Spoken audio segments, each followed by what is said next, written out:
Día 185. Los Juegos del Primer Emperador, por Ma Boyong. Desde su espléndido trono en la capital, el primer emperador, Qin Shi Huang, promulgó un nuevo edicto. Ahora que China ya ha sido unificada, quiero dedicarme a jugar. El emperador se merecía un descanso. Tras conquistar los otros 6 estados, el imperio Qin había implantado con éxito múltiples reformas bastante complejas. Hacer que todo el mundo escribiese utilizando los mismos caracteres, reconstruir todas las carreteras para que tuviesen la misma anchura, homogeneizar las unidades de medida y promulgar un estándar de codificación informático que englobaba los distintos sistemas incompatibles utilizados por los estados anteriormente enfrentados. Una vez implantada esta codificación universal, el Unicode, los ciudadanos del imperio Qin podían arrancar tranquilamente cualquier programa sin tener que preocuparse ni por plugins de conversión, ni por la aparición de pantallas llenas de símbolos aleatorios. También había construido el Gran Cortafuegos en el norte, una gran muralla que protegía al imperio tanto de los ataques bárbaros como de los anuncios emergentes. El emperador había dedicado a estos asuntos sus décadas de juventud. Una vez pacificado el mundo, necesitaba tomarse unas prolongadas y relajantes vacaciones y jugar un poco, exactamente igual que cualquier ciudadano de a pie. La noticia de que el emperador estaba buscando juegos de calidad no tardó en propagarse por sus dominios y se convirtió en el principal tema de conversación en todas las tabernas y casas de té. La mayoría recibió la noticia con júbilo, porque los buenos gamers siempre eran buenos administradores. Se decía que Zhang Yi, el gran táctico Qin, que había favorecido las ambiciones del emperador sembrando discordia y recelo entre los otros 6 estados y logrando de este modo disolver la alianza vertical anti-Qin, había tomado del Candy Crush su estrategia para romper ese frente vertical enemigo. Desplazas, alineas y desaparecen. De estudiante, Zhang había dedicado todo su tiempo libre a jugar en lugar de a estudiar. Sin embargo, miren hasta dónde había llegado. Estaba claro que con los juegos se aprendían habilidades organizativas importantes. No obstante, un puñado de nobles expresaron sus reservas. Consideraron los juegos un entretenimiento ordinario y adictivo apropiado solo para plebeyos. Un gran líder como el emperador debía mantenerse tan lejos de ellos como fuese posible. Sugirieron curar la adicción al opio electrónico de Qin Shi Huang mediante terapia de electrochoque. El emperador no tardó en acusarlo de traición y los sentenció a la pena capital.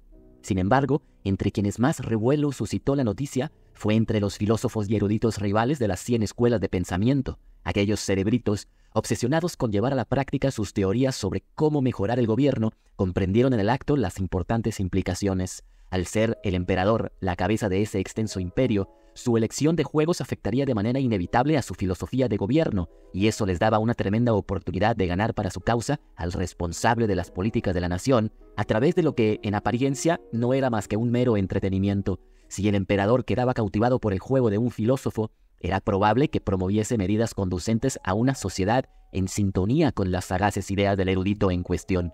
La capital enseguida se llenó de representantes de filosofías emergentes y comités de desarrolladores, que guardaron fila ante el palacio con demos de sus mejores juegos, confiando en impresionar al emperador. La primera en hacer una presentación fue la escuela de pensamiento legalista, que, está claro, contaba con una ventaja injusta porque su líder, Li Si, también era canciller del imperio Qin. Al día siguiente de la promulgación del edicto del emperador, el canciller Li se acercó al trono con un DVD en la mano. Al fin y al cabo, esta es una historia de una época remota, anterior a las unidades de estado sólido y la banda ancha. Agradeced vuestra buena fortuna mientras os maravilláis de por cuánto tenían que pasar los antiguos para poder jugar. «Mi buen ministro, ¿qué me habéis traído?», preguntó el emperador que, ataviado con una colorida camisola, ya parecía un relajado veraneante. «Se llama Civilization». Li Si le entregó el DVD. Habían preparado la demo tan aprisa y corriendo que el título del juego estaba escrito con rotulador en la parte de atrás, si bien es cierto que con la hermosa escritura del sello del canciller. Un criado cogió el disco y lo introdujo en un ordenador, cuya carcasa estaba decorada con dragones dorados, y pulsó con suavidad el botón de cierre. Mientras el aparato ronroneaba, otro criado aprovechó para colocar un quemador de incienso junto al ventilador, y el gran salón no tardó en llenarse de una fragancia dulce. Un tercer criado cogió con cuidado el ratón para ejecutar la instalación del programa. El salón en pleno esperó con impaciencia mientras el ventilador del ordenador aceleraba y su ronroneo ganaba fuerza. 5 minutos después, la instalación había concluido. Un cuarto criado colocó un ratón y un teclado, inalámbrico, en palacio, qué menos que lo mejor, en una bandeja de sándalo y se los acercó al emperador. Un quinto criado, cuya túnica estaba hecho del mismo material que las alfombrillas para ratón, se arrodilló ante el monarca, con su ancha espalda bien plana y vuelta hacia el trono. «Este juego representa la esencia del legalismo», declaró Li Si con solemnidad. «El jugador debe asumir el papel de un gran líder y gobernar con precisión implacable. Tiene que mantener presente la visión de conjunto sin descuidar la gestión de los pequeños detalles. La voluntad del emperador es asimismo el destino de todos los personajes no jugables». «¡Suena genial!». El emperador agarró el ratón. Como es lógico, en la pantalla inicial se eligió a sí mismo de entre los líderes con los que se podía jugar. Al principio le fue bien. Tras empezar con solo una ciudad, se expandió hasta dominar la región. Incluso se impuso en la carrera por ser el primero en construir las pirámides, además de otras maravillas. La Gran Muralla era una maravilla bastante inútil, pero a pesar de ello, Qin Shi Huang se apresuró a construirla. A continuación, se lanzó a guerrear. La civilización china, liderada por Qin Shi Huang, era tremendamente agresiva. El emperador no soportaba ver una ciudad en el mapa que no estuviera bajo su dominio.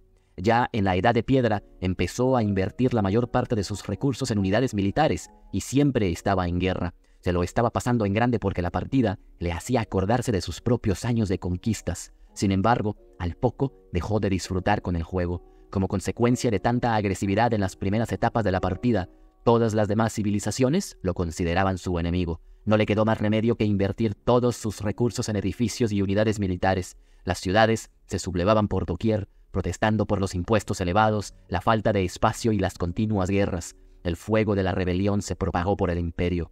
«Majestad imperial», lo interrumpió Li Si, que tosió y trató de hacer que su voz sonase lo más tranquilizadora posible. «Os sería de ayuda prestar atención a los niveles de felicidad de los ciudadanos. Puede que se necesiten algunas mejoras en las ciudades para favorecer el esparcimiento. Que no se os olvide la gestión de los detalles, de los pequeños».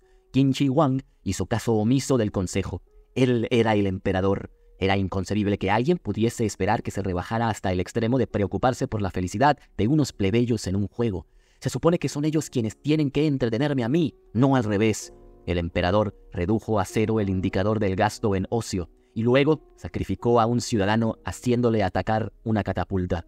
«Los individuos en este juego también son mis súbditos. Deberían alegrarse de ser sacrificados por el bien del imperio». Tal como era de esperar, este tipo de política no mejoró su situación. Su imperio, asolado por invasores y rebeliones, se vino abajo. Enfadado, el emperador puso fin a la partida cliqueando en el ratón con tanta fuerza que el criado alfombrilla tembló. Por suerte, Li Si había tenido la previsión de eliminar del juego el paso en el que se comparaba la actuación del jugador con la de líderes mundiales históricos. De no haberlo hecho, es probable que el emperador hubiese acabado con algo más, no solo con la partida. Secándose el sudor frío de la frente, el canciller Li retrocedió, apartándose del emperador. Él había contado con que Qin Shi Huang escogiese el nivel de dificultad emperador, pero en lugar de este, había optado sin vacilar por el de deidad. Un detalle de lo más revelador sobre el carácter de Qin Shi Huang. El encargado de realizar la siguiente presentación fue Kung Fu, descendiente de 9ª generación del mismísimo Confucio y líder de los confucianos. La demo correspondía a un juego llamado The Sims. «Este juego data de la antigua dinastía Zhou, y somos los únicos que lo hemos recuperado», anunció Kung Fu con orgullo. El hecho de que los confucianos hubiesen heredado el código fuente de la dinastía Zhou en perfecto estado era algo de lo que toda la escuela se enorgullecía tremendamente, incluido el propio Confucio. «¿Cómo juego?», preguntó el emperador. La historia no le interesaba, pero el juego había despertado su curiosidad. «Alteza Imperial, debéis empezar creando un personaje al que guiaréis por un mundo simulado en el que, para dar sentido a su vida, debe ajustarse a los usos del confucianismo y cumplir con sus rituales. Por ejemplo, debéis visitar con frecuencia a vuestros vecinos para que de este modo su simpatía hacia vuestra persona crezca.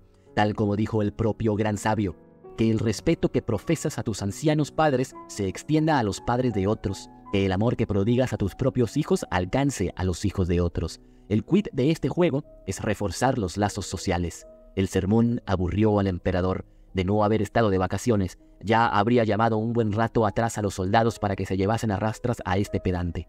Pero se suponía que se estaba divirtiendo, así que se obligó a aguantar el largo tutorial. Al cabo, Kung Fu soltó el ratón. El emperador quiso construir una piscina, pero el juego le informó de que no disponía de los fondos necesarios. «¿Qué broma es esta?», rezongó. «Soy dueño de todo el imperio. ¿Me estás diciendo que no puedo permitirme cavar un agujero en el suelo?». «Como emperador, sois el modelo para todos vuestros súbditos», explicó Kung Fu. Vivir sencilla y frugalmente es la senda correcta. Gastar tanto en lujos llevará a la quiebra. ¿Por qué no vienen a casa mis vecinos para presentarme sus respetos?, inquirió el emperador. Debéis visitarlos a menudo y colmarlos de regalos para que vuestra relación vaya estrechándose poco a poco. Solo entonces acudirán a visitaros. El juego nos enseña la importancia de la amabilidad y el respeto mutuo, tal como el gran sabio. ¡Ridículo! Qin Shi Huang a duras penas conseguía contener su ira. Él era el emperador y todos los demás eran súbditos. ¿Acaso se había oído alguna vez que el poderoso emperador hubiera tenido que sobornar con presentes a alguna tribu bárbara para conseguir que acudiese a presentarle sus respetos? Menudo insulto. Se trataba de un juego a todas luces traidor. Durante los siguientes meses, el Imperio Qing persiguió con dureza la venta y fabricación de los traicioneros juegos confucianos. A lo largo y ancho de su territorio se confiscan miles de DVD ilegales y más de 400 traficantes de juegos fueron arrestados. Siguiendo las instrucciones del emperador, los soldados excavaron un gigantesco hoyo en el suelo, no muy distinto a una piscina, y los DVD y traficantes de juegos fueron arrojados al foso y quemados. La tercera presentación corrió a cargo del líder de los moístas, que nada más empezar le dijo al emperador: el moísmo es una escuela pacifista, no abogamos ni por guerras ni por agresiones. Por eso hemos traído un juego perteneciente al subgénero de defensa de torres. Lo único que debéis hacer es defender, defender y seguir defendiendo. La pantalla del ordenador mostró un grupo de zombies a un lado y unas plantas al otro. ¿Qué pintan ahí esos zombies?, preguntó el emperador. Son los enemigos del imperio. ¿Y esos hierbajos y flores? Son los más fieles guardianes del imperio. Para sorpresa de todos, el emperador se lo pasó en grande. Le encantaba ver los cadáveres de sus enemigos desparramados por el césped, aunque le fastidiaba bastante tener que esperar con los brazos cruzados a que las oleadas de muertos vivientes se aproximasen, en lugar de actuar y enviar una expedición vegetal punitiva al territorio zombie. Lo estáis haciendo bien, Alteza Imperial. Para nada necesitamos atacar. Cuando el enemigo se dé cuenta de que es imposible conquistarnos, dejará de venir y la guerra terminará. El moísta estaba satisfecho con los progresos del emperador, que parecía a punto de ser ganado para su causa. Qin Shi Huang asintió ante esta explicación, pero su mirada continuó clavada en la pantalla mientras su dedo cliqueaba frenéticamente en el ratón. Las mazorcas cañón y los guisantes ametralladora demostraban su extraordinaria potencia de fuego mientras un zombi tras otro iba siendo aniquilado. 5 horas más tarde, el emperador tenía los ojos inyectados en sangre y tics en la cara. Varios criados se habían tenido que ir turnando en las funciones de alfombrilla de ratón. Sin embargo, los zombies no daban señales de flaquear. El emperador se despistó tan solo un breve instante, pero un pequeño zombi lo aprovechó para arremeter y devorar varias calabazas blancas. Las defensas del imperio se vinieron abajo. ¡Farsante! ¡Eres un farsante!, gritó el emperador apartando a un lado el ratón y frotando su dolorida muñeca. Me dijiste que una defensa perfecta detendría al enemigo, pero ya llevo repelidas 600 oleadas de atacantes. ¿Por qué continúan viniendo? Es que porque elegisteis el modo infinito. Creo que los moístas sois una panda de inocentones ilusos que desconocéis por completo la sangrienta realidad del mundo. El emperador llamó a sus guardias para que expulsaran al moísta, si bien es cierto que se acordó de ir al jardín a regar todas las plantas. Con el transcurrir de los días, una escuela tras otra fueron acudiendo para presentar al emperador sus mejores juegos. La escuela militar llevó el Call of Duty, los agrónomos el Harvest Moon, la escuela de los nombres, también llamada de los lógicos, el Ace Attorney, y la escuela de Yin Yang se presentó con algo llamado The Legend of Sword and Fairy.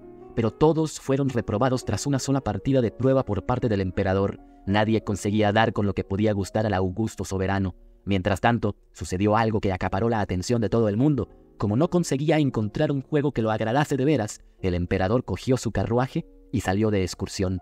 Cuando su comitiva pasaba por un lugar llamado Bolangsha, un gigantesco martillo de hierro cayó del cielo y aplastó el carruaje utilizado como señuelo. El emperador juró enfurecido que encontraría al asesino y lo castigaría con severidad. Al principio, las investigaciones no progresaron. El emperador tuvo que ejecutar a los 3 primeros jefes del equipo de investigación para conseguir que el 4º funcionario al que se le asignó la misión por fin consiguiese descubrir algunas pistas.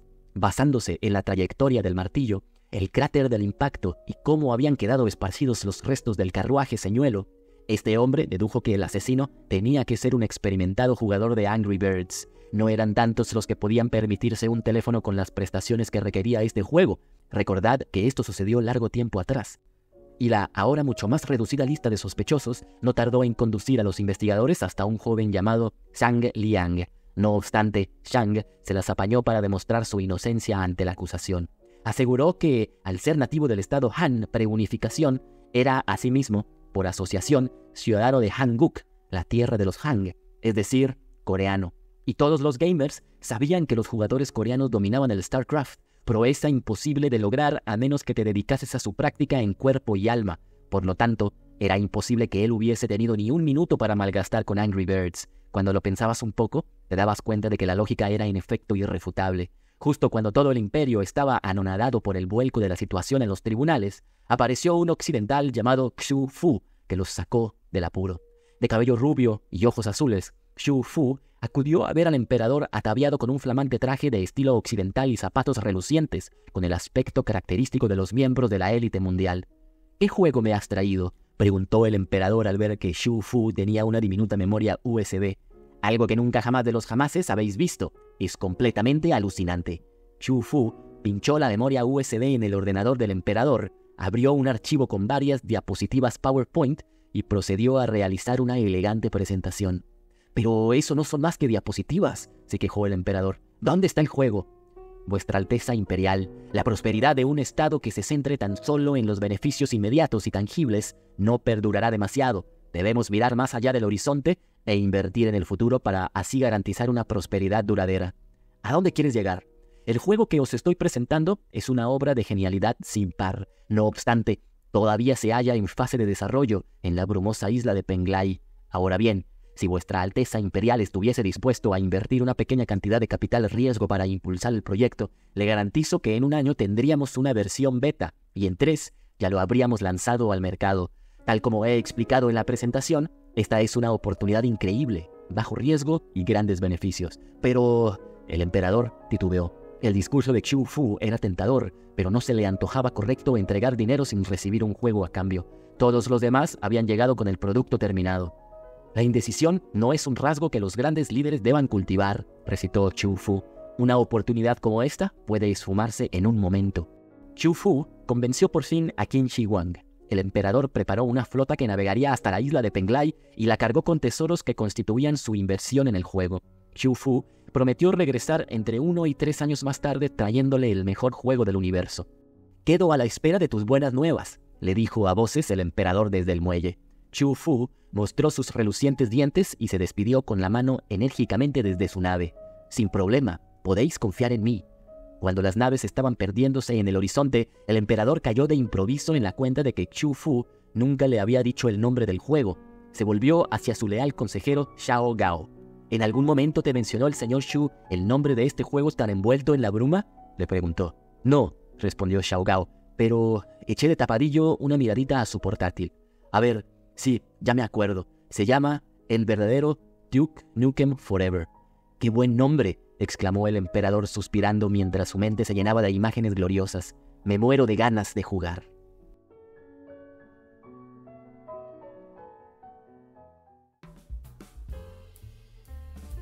Gracias por llegar al final de este cuento. Si fue de tu agrado, dale like, suscríbete al canal y haz clic en la campanita para que no te pierdas ningún video.